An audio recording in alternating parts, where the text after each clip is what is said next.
Welcome, ladies and gentlemen, boys and girls. It's your boy Beaky, and let's talk about the future of Microsoft games. Over the last week, there's been a lot of rumors going around about Microsoft's going to buy EA. Microsoft's going to buy Valve. They're going to buy this studio. What should happen if Microsoft buys Valve or EA? What happens with all the sports games? Are they going to be exclusive to the Xbox platform? No more Madden on PS4? No more NBA Live? Alright, sorry, you guys have to give me laughing on that one. The NBA Live games have been pretty bad, which is sad for me as somebody who remembers all the way back in the early 2000s, NBA Live games being actually pretty darn good. But FIFA, or is that all going to become exclusive to the Xbox platform? Well, I didn't want to make a video about that. I wanted these rumors to be out there and wait a little bit of time. Waited over a week to see if Microsoft went ahead and actually picked up any of these big companies. Now, in the last week, Microsoft has actually picked up somebody new related to video game industry, but it wasn't no EA size company. It wasn't Valve. Even Gabe Newell came out like, I don't know nothing about Microsoft buying us. I'm a private company. I'm not sure if I want to. Basically, he's like, I don't know nothing about that. Not me. But Valve is a privately held company, so they can do whatever they want to do. They can announce tomorrow that they've been sold to Microsoft, which would probably make a lot of PC gamers very upset. So I don't think that's going to be happening anytime soon.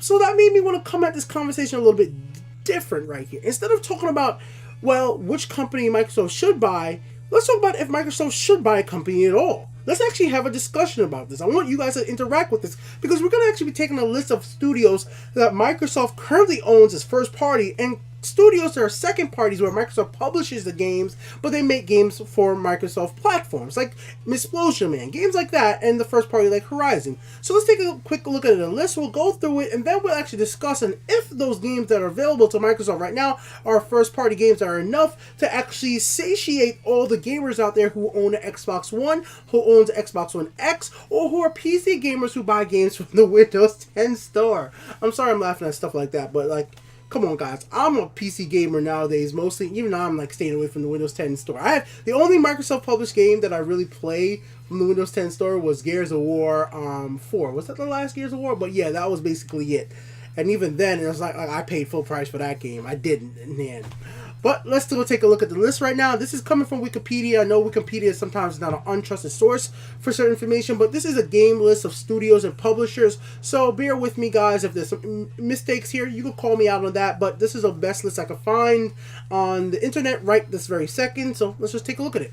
All right, and then we'll have a little more discussion about why this actually matters in later on in the video, because it definitely does affect stuff like Game Pass, because are people going to be spending $10 a month or $10 whenever they want to play a new AAA game coming from Microsoft just for the one or two or even 4 games Microsoft will be coming out that will be considered AAA, Uncharted, Super Mario Odyssey, Zelda Breath of the Wild type titles, compared to Sony, who's just hits it out of month after month. So Nintendo in the last year have been hitting it out of the park month after month with just really crazy big games that people are really interested in. Microsoft seems to be not on the same level when it comes to that in the recent years. I'm just going to be truthful. That's how I view it. That's kind of one of the reasons why I got rid of my Xbox One. I don't have an Xbox One anymore because, well, that reason, and plus I could play them on the PC if I wanted to. But let's talk about some of the studios that Microsoft still owns, and is they going to be pumping out enough games over the next 2 years, or Microsoft should just buy somebody? Well, first thing first, guys, off the bat, let's just go through the first party studios Microsoft owns in-house. 343 Industries Halo. We all know about this. The next Halo game's coming out. I had a lot of fun with Halo 5. I know some people just didn't like Halo 5, but I really enjoyed it. If you guys haven't seen my Halo 5 review yet, please go check out a Halo 5 review. It's actually a co-op review, meaning me and my friend who played through the whole entire game together in the single-player campaign and played some multiplayer together. We reviewed the game together, and it was a unique way for me to do a review before, because I just never had a situation where like that where we played through the whole game together and then we just did a review right after we beat the game. We're like, yeah, we want the rest. So we like Halo 5. We're a little disappointed at the ending, but many games don't have great wrap-ups to just make you have a hit cliffhanger for the next one. Okay, Microsoft casual games, Team Solitaire, Mojang, Minesweeper, Bingo, all those and so forth, which we have seen stuff like that on Windows PC for a long time. Probably Xbox as well. We're not going to be seeing anything big AAA. None of this is going to be console sellers. Those are the type of games that I'm looking for. Things that are interesting. Turn 10 Forza. Yes, people buy consoles or want to upgrade to Windows 10 because from my understanding right now, the Windows Store is only available on Windows 10. If I'm wrong about that, correct me. So I'm going to be considering the people who are on Windows 7, Windows 8, upgrade. I'm gonna say Windows 7 because I'm not gonna say Windows 8 because I don't know if the Windows Store is on Windows 8. I could be wrong about that, but Windows 7 XP upgrading to Windows 10 so they can buy some of these Xbox games on their Windows 10 because Microsoft wants everybody on Windows 10. So there we go. So I think the biggest two we see right there off the bat from the United States, Halo and Forza. Then we got going down into the Europe right over here. I mean, Mojang with Minecraft is great, but Minecraft is everywhere at this point. I don't see anybody buying a system for Minecraft. I don't. Even my nieces and nephews, they've gotten kind of just like falling off on Minecraft. It's not that they won't play it every now and then, like the versions that are out there, like are asked for it, like, you know, can I get the full PlayStation 4 version? I'm like, no, because I already bought you on the PS3. Like, I bought them the game on the PS3 and a PlayStation Vita TV years ago. I'm not buying Minecraft a third time for a game that on the PS4. Like, go back and play the old systems. Like, you literally, I give you access when you come over my house. I give them access to those old stuff. So play it on the old stuff. You don't need to play it on the PS4. It doesn't make it that Minecraft is not that more advanced in graphic index that you need to change from the PlayStation Vita TV or the PS3 to play it on the PS4. So when they come on over, no, you can play the old version. Going over to Rare, we got Banjo-Kazooie, Vita Piano, Cameo, I remember that game, Conquer, Connect Sports, Sea of Thieves. And the coalition with Gears of War, which is basically the only thing they're doing right now, which is just kind of interesting to see how Microsoft Studios operates. Like the coalition is just doing Gears of War, 343, Halo, Turn 10, Forza, and Forza Horizon. Like that's all they're doing. Microsoft Casual Games team, they're doing casual games. Mojang's Minecraft, and I don't even know what Lift London is, to the fact that I actually legitimately going to open up the page right now. I just want to see if I can find any information about what do they do. I'm just reading it real quick if I can see a game they've been really... Okay, I don't know nothing about them, so let's just get away from that one real quick. Okay, so those are the first party studio. Like, if you're going to compare this to like things that Nintendo or Sony make in-house and be able to pump out every single year, first party Microsoft is never going to be able to compete on that level. There are going to be years out there where we're going to have a crazy new Forza, there's going to have a crazy new Halo game, and maybe they even have like a Gears of War game coming out. There's going to be years like that where Microsoft seems to knock it out of the park, but they're not going to be able to just put those type of games out year to year. Gears of War is not a yearly franchise, you know. Halo's not a yearly franchise. Maybe Forza is, you know, they could do that, and maybe even if they could turn it like a third party, a second party studio like what's doing like Crackdown into something to be more or less a milling out Crackdowns more often. But even then, do people want a Crackdown type or open world games every single year? I'm actually going to be kind of saying some people do if it's a good open world game, because some people be buying open worlds every single year. There's a new open world game from Ubisoft, they buy. New Assassin's Creed open world, they buy. So open world type games are very popular right now. They're like, I would say, right behind first person shooter. If there had to be one genre that's the number one right now in the gaming industry, I would still say it's first person shooter, even over stuff like MOBAs. I would put MOBAs in third. And I know a lot of people play the MOBA games. I'm not saying that they don't, but I still think in my sense, when it comes to the amount of players playing it and making money for the companies, first person shooters are basically still a go-to genre for any publisher. They want to put out a game that's going to appeal to the mass market, put a gun on the box, somebody shooting, and it's a first-person shooter with online co-op or online multiplayer. You're good. Make it a massively open-world game. Throw in some online modes in there and probably some shark cards or some loot boxes. If you're Ubisoft or Rockstar, it'll probably do pretty well overall in the long term for making you money. It's not that the mobile games ain't making you money. I just think that a mass appeal and making money-wise, I think it's always going to be those two genres. Right now, actually not always, I should think right now in the video game industry. Who knows? Maybe MOBAs will explode to the point that even I'm going to start playing more MOBAs. I tried with some MOBAs and I always fall off. I always do. I apologize, but I do. I mean, there's Harmonix with Dance Central, the series right there, but that's a second party thing right there. Crimson Alliance, Halo 2 map packs, Halo Reach. Like, we're not getting nothing from this studio anymore. Iron Galaxy. Explosion Man I really did like, but we're not going to be seeing that anytime soon. I feel like. See, a lot of these other second-party studios, we haven't seen anything that crazy from them in the recent. I mean, I'm glad that we're going to get the new State of Decay. That is something else coming out this year. But even that, I don't even remember that much. I mean, it's not that State of Decay is a bad game or anything. It's just one of those games that's just never good enough for me to get hype about. It's not that it's a bad game, but sometimes you're looking for that 9.5, or, you know, just a 4 out of 5. I'm just looking for that next level type of game, and just For me, the first thing they played was just not polished enough. Maybe the second one will be, and it'll be the greatest thing ever. Who knows? Toy Soldier. You guys remember that game? My God. Man, some of these are some really old game. A Playful with Super Lucky Tail. Yes, this came out on the Xbox platform. Is Playful only going to be putting out games on the Microsoft console going forward? I doubt that, because it was coming something that came out on VR before on Oculus. So I'm pretty sure Playful is going to be definitely doing a lot more VR stuff than they're going to be doing Microsoft stuff. So even with these second party things, it's interesting. I mean, like Halo Wars 2 was one of those games I really wanted to get into. I played a demo, but it wasn't done well enough for a tutorial for new players. Like, I'm coming into the second game in a series, and Microsoft just did not have enough of a good tutorial to get new players into it and playing a line with all the other competitive players, and that was their own mistake there. That was their own mistake. I think Halo Wars as a concept is awesome. I loved watching stuff, but I just couldn't get it from what I needed from the game from a new player, and that's why tutorials are so important in certain type of games. That's my problem right now with Monster Hunter. I've tried a Monster Hunter 4 before, the one on the DS, and Monster Hunter World, I played the demo or the beta, and I was like, I just need a little bit more clarity. It's not even like I'm one of those gamers that won't need every single game to hold my hand, because like stuff like that's coming out literally today, which I am waiting for my friend to bring my PS4. I left my PS4 at my friend's place, and I want them. I gotta call him in the next.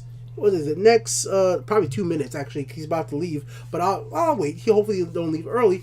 I'm gonna call him like, yo, bring my PS4 on your way right now. Like, bring my PS4, because I need to download Shadow of the Colossus, the remake. Like, that game, it just lets you out and go. Dark Souls, Bloodborne. I'm playing Darkest Dungeons. Darkest Dungeons on Nintendo Switch.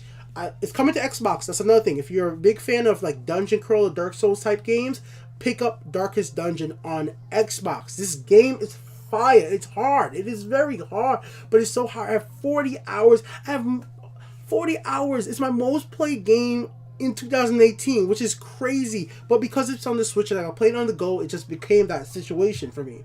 But moving on from there, Halo War 2 I thought could have been better, and I thought it could have been a really big thing. The reviews were okay, but I still don't think it was enough that we're going to be seeing a Halo Wars game coming out every 2 years. Like, I thought it could have went that way, but Microsoft, I think, pushed it incorrectly for the new players to jump in, because it was a long time between Halo Wars to Halo Wars 2, and just getting people into it was pretty hard. I got criticized by Xbox fans for not being able to just learn the game on my own, but I was just like, hey guys, I checked YouTube videos. There was nobody making Halo Wars videos teaching new players, because the first Halo War came out on the Xbox 360. It didn't come out on the Xbox One, and there was nobody making Halo Wars content, so it was hard for me to find videos before the game came out. And once the game came out, I realized that looking up reviews, there was not enough training in the game. But moving on from there, Frontier, Connectables, all this stuff, we're not going to see much of that. There are people out there who like the Zoo Cartoons series, but still not a system seller. Crackdown 3, we're still all on the fence. Like I've said before, Crackdown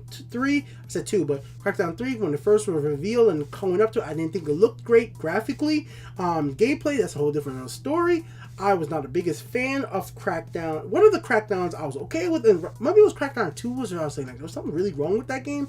It probably was Crackdown 2. You guys let me know which was a really bad Crackdown. It was probably Crackdown 2 is the one I played, and I was like, this game is Probably Crackdown 1 I was fine with, because that was a whole beta thing back then, so I had a chance to play it when I had the Xbox 360, Xbox, all that stuff back in the day. I had both.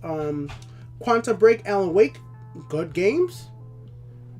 Alan Wake, a lot of fan of that. Quantum Break, is it selling systems? I don't know. I don't know if we're going to be seeing stuff like that. I mean, we'll keep going on from there. The Horizon, Playground Games, Vanguard, Halo's Partner Assault, Moon Studio, Ori and the Blind Forest. Beautiful game. Love the game. I hate the gameplay. That's my problem, not the games. I love how it looks though. There's going to be a new one of those. Connect.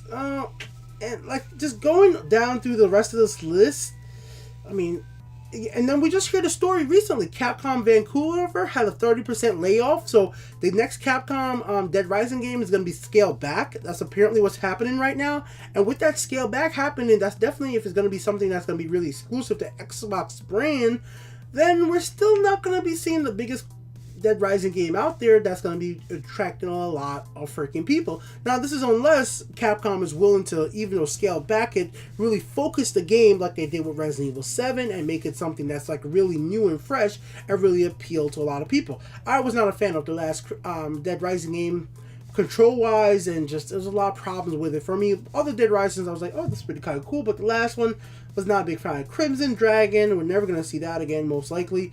D4, and you know the list go off. Defunct. So these are like studios that like just former first party. Bungie, they're gone. Twisted Pixel Games, so yeah, that no more. Defunct right there. Defunct second party.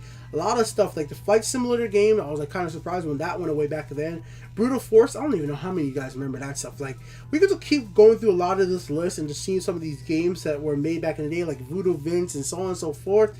Like, and the problem is, while looking at all of this and seeing the name of the studios, seeing the name of the games, most of these really do not hold up to be system sellers, to be brand sellers. They're good games. Many of these were actually, sorry about that, were actually legitimately okay and fun game when they were like had a brand deal or exclusive to Microsoft, whatever it might have been, like Jade Empire, or I think Microsoft Flight Sim was actually good. But nowadays, with how Sony and Microsoft are positioning themselves for these first parties, pillar things that just make the gamers happy, and I think the crowd mentality of actually pleasing the gamers matter. I think Nintendo learned that the most with the Nintendo Switch. They turned the Switch around from being a console that gamers were like, man, there's no game gonna come out in this first year other than Zelda, and they saw that gamers wanted to get a lot of cool games on their platforms. They just hit it out of the park with Zelda. Then they had all these other games coming out like Mario, and then they had the punching game, which I just can't remember the name of it, but I had friends who were into, like, I had friends all into all those Nintendo first party games, and then they had the great third party deals as well. Now Microsoft has done the same. They had great first party games and great third party deals, and they had their second party, like what we were looking at. But nowadays, the whole entire, like, saying like, oh yeah, the new Tomb Raider's coming to Xbox first. I can wait.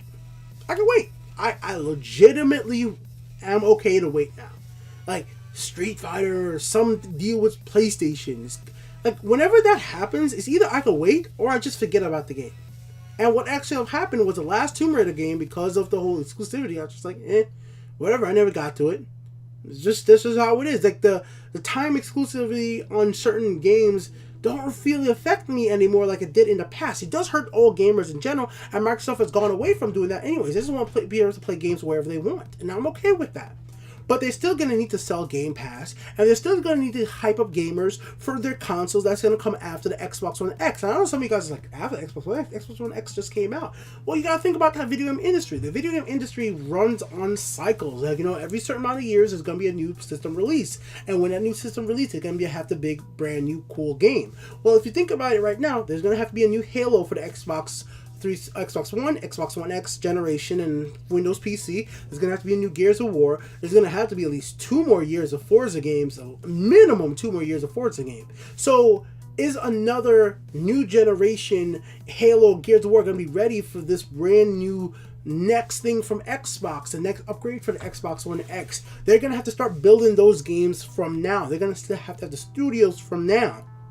And you guys remember, Scalebound. Scalebound took a long time to develop, but then they shut it down. Some games take 5 years to make. That's a half a decade. That's a long amount of time. Look at Final Fantasy 15, how much money Square has put into that game to keep it alive because of how long it took to make. You know, that's what I'm trying to say. So these developers and studios take their time to craft good games, but they want a return on the investment. So Microsoft has to either start making a bunch of brand new games using the first party and working with their second party studios that they have access to right now. But the problem I see with this, unless they're going to infuse a whole lot of bunch of staff into 343 Industries to either make another Halo spin-off series, that might be kind of hard. I mean, unless they're going to be talking to the team that made Halo War 2, Creative Assemble, to make some other type of Halo game, like a Halo Reach in-between game, that might be hard. And they have to start making that stuff now.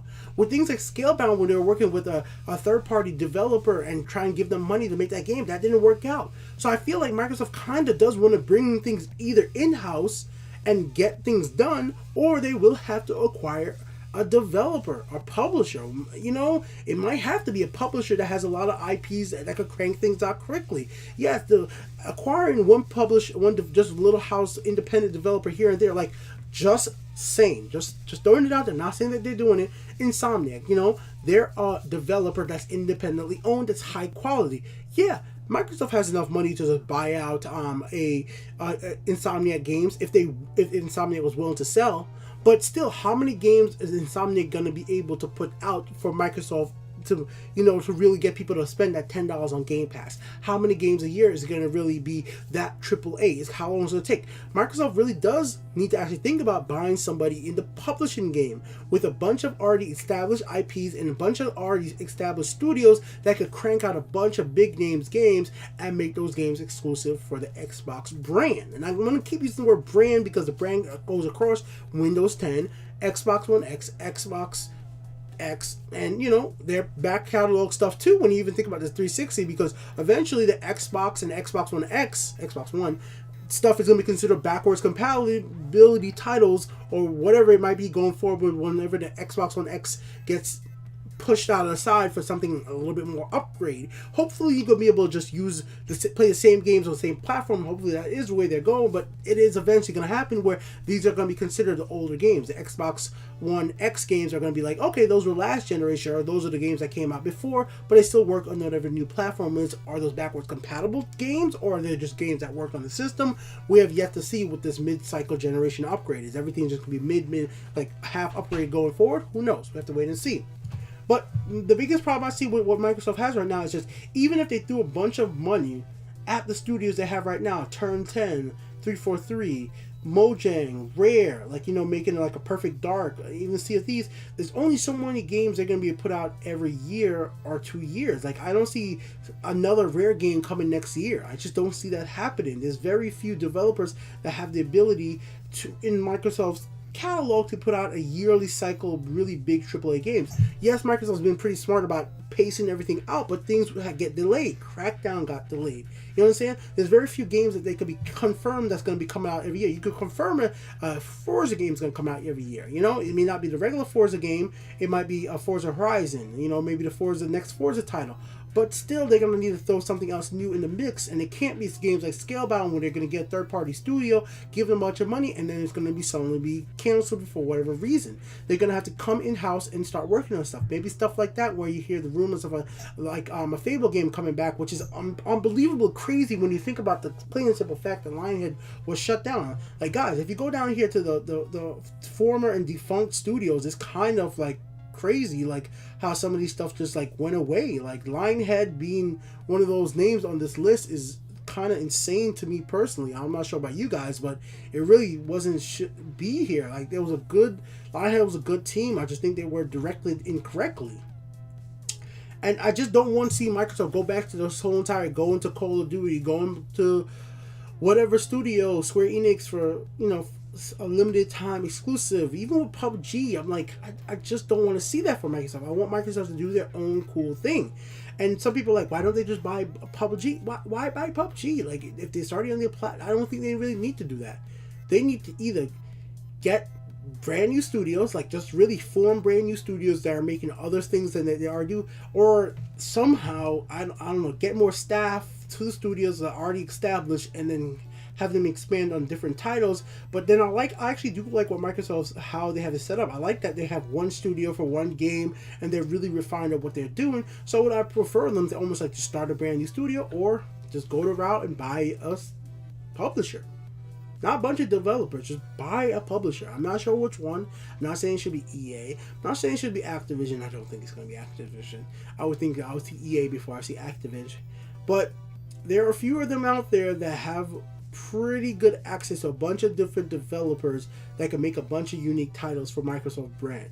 And it's not about seeing the same old IPs that we've seen before. Microsoft actually almost needs new things, and that's the craziest thing about it, is that Microsoft problem is not like, oh, people want to see more Gears of War games, people want to see more Halo games, people want to see more. That's not what people are asking for. People are just asking for new games from Microsoft. Like, think about Horizon. That was a new games coming from the Guerrilla team. Amazing. Who would have expected Shadow of Colossus remake coming today? Like, literally looks stunning. I didn't expect that's going to happen, and it's kind of stunning that it is. Yes, it's an old game, but completely redone. Looks amazing. Like, you don't see those type of surprises coming from Microsoft very often when it comes to their titles. Yes to their hardwares, yes to their Game Pass, yes to their backwards compatible stuff. I'm always surprised what Microsoft will do for the game or for their platform as a whole. Like, those little things do matter, but when it comes down to it, gamers game, and gamers are gonna always want new games. As much as they will keep going ahead and play the old stuff, they're gonna ask for new stuff, and Nintendo's been kicking out of the pack by surprising us with new stuff too. Even when it comes to old IPs, they completely revolutionized Zelda with this open world climbing mechanic. It was something kind of just stunning. Super Mario Odyssey, mind-blowingly cool. Not completely out of the world different, but the idea of being able to control the freaking dinosaur and run around a damn planet with a dinosaur was just like, what? Did they really just do that? I was like a dinosaur in Odyssey? That was amazing. This punching game, which I was surprised was not, just something like Punch Out, but that was pretty cool. Splatoon 2 was an evolution of what Splatoon was. Refined the game, made it better, had me and my friends playing that game, really just having fun. Getting all these little indie games coming out on the Switch that got me putting hours, just absolutely stunning amount of hours on my Nintendo Switch right now in Darkest Dungeon. And it's just unbelievable how many great games working with, again, Skyrim. It's not that Microsoft isn't working to get these third-party games on their platform, because they're coming anyways. But the fact that it has Super Mario Odyssey, Splatoon, in between all this stuff really doesn't matter. It does matter. The perception matters. And hopefully Microsoft will turn their perception around on what they're doing currently in the video game industry. And especially with Sony saying that they're dedicated to put out great single-player, first-party games, that story-based content. Like, we've had people on the head of Sony talk about things like that. They love that Sony's willing to put out those single-player cool IP. Yes, Gears of War and Halo's great. Yes, Turn 10 and Forza is great. But a lot of gamers come for those for the freaking multiplayer. Like, they really do. Even me, the last Gears, I was like, the story's okay. The last Halo, I liked the story. I did. I just didn't want the ending. But most of the Sony IPs, Uncharted, the Horizons, I'm there for those stories. Oh, I'm just there. The Quantum Dreams. I wish Microsoft had a studio like that. I know some of people don't like David Cage's type games, but for me, I love seeing narrative type games come in directly from first party studios, see what they're willing to do to make it be the highlight. Sony's gonna put the new Quantum Dream game up there as a highlight game. They're gonna put the next Horizon game as a highlight game. They're gonna put it oh, this is their new cool. But Microsoft is gonna go to a third party or a second party and okay, look at this. Yeah, it's coming to our platform first, and it's coming for this amount of time, exclusive for. I can wait. I have a PS4, I have a PC, and I have a Switch. If it's gonna come to my platform anyways, I can wait now. And Microsoft needs to get me out of that. They need to change my opinion on that immediately. Don't make me wait. Make me just want. Make me want that. Hey, sorry, Microsoft. Make me want an Xbox One X. Make me want it. Do something that just makes me want it. And that's what I need. The closest thing they did last year to that was Cuphead. And even then, the only reason, and I'm not saying it's bad, is literally I looked at enough videos to realize, for once, this game looks so hard, it probably was going to frustrate me. So I was kind of a little scaredy cat right there with Cuphead. And it's yeah, I'm going to let it pass. This has been Big here with the Untitled Game Show. All I'm trying to say is, talking right now with you guys, I'm not trying to shit on Microsoft as a gaming company. I just want them to make me want the Xbox One X. Make me want to go in their Windows 10 store and download their brand new games. And they need to be cool. First party or second party awesome games, not games like Scalebound where they pay a third party developer a bunch of money to make a game that they're going to cancel, or they work with Capcom to make Dead Rising exclusive to their platform and then they can't have the quality control they normally could have to make it the awesome game that I want it to be. Because if you think about it, if Microsoft was working on Dead Rising 3 themselves, I think that game would have been a lot better. Even if you love Dead Rising 3, I think that game could have been a lot better. And if you looked at the reviews, a lot of games said there was problems with Dead Rising 3 all throughout. I think the main character was drag. It wasn't interesting at all. But besides that, there was other problems with it. But I think Microsoft would have been able to look at that and make something interesting. Like, I think that when Microsoft does do single player games, like story driven stuff with the Alan Wake, I think those characters are okay. I think Quantum Theory character was okay. I think it was going somewhere. I think they were doing something interesting with that. And I think Microsoft needs to have that direct hands-on control of the studios and the games that they're going to be promoting and make it their highlight games, like Nintendo does and Sony does. Be having that cool quality of control to get us hyped, to get us being really excited to be playing on Xbox. Because I am excited about Xbox in the future because of Game Pass. I'm excited what Microsoft is going to be willing to do with the power of the Xbox One X once they're willing to move slowly past the Xbox One that originally came out, which was a little underpowered, and move into the next generation after that, and the games that they're going to see in 3 to 4 years. Yes, I know I'm the gamer talking about 3 to 4 years from now, but this is how I am in the video game industry. Like, we gotta think about it. Games take time, and Microsoft needs to make moves now for the future. There's literally rumors happening right now about Sony's next approach to the next PlayStation system. Sony talking to developers on what they want to see in the background. There's even rumors on what Nintendo's wanting to do with the Nintendo Switch, how long they want to keep this around. And with them wanting to keep it around that long, they might even be thinking about a mid-cycle upgrade, like almost kind of what they did, not as much with the new 3DS. Who says we won't see another Switch with a slightly boosted performance, at least the battery life, if not any system specs? I don't know. I mean, it's a wild world right now with mobile technology for the Switch and the Tegra chips out there. They could have a new one in here very simply in a few years when it's cheaper, working with NVIDIA. AMD and Sony might be working on something in secret right now to see what happened down the line with their next architecture. And all these companies are thinking in 2 to 3, even 4 years future. They want to be around. And Microsoft needs to think about that with their gaming studio as well. How much control are they willing to have, and how much control they're willing to give to third parties to make quality games that might just end up being meh anyways for their platform, which is just going to look bad for them. And how much are they going to keep on obfuscating numbers like, oh, we have 55 million people playing on the Xbox. Now, Xbox includes the Xbox app on the PlayStation, on the PC. Wow, I said PlayStation, on the PC, Xbox One. Like, yeah, that sounds good, but how many people actually own your system? You know, what are they playing? Or am I playing? Does me playing solitaire on my computer count because it's like an Xbox game count towards those numbers? Should it? Maybe it should. You let me know. Big here with the Untitled Game Show. Thank you guys for watching. Just saying, I want an Xbox. Until next time, leave your own opinions in the comment section below. Later, guys.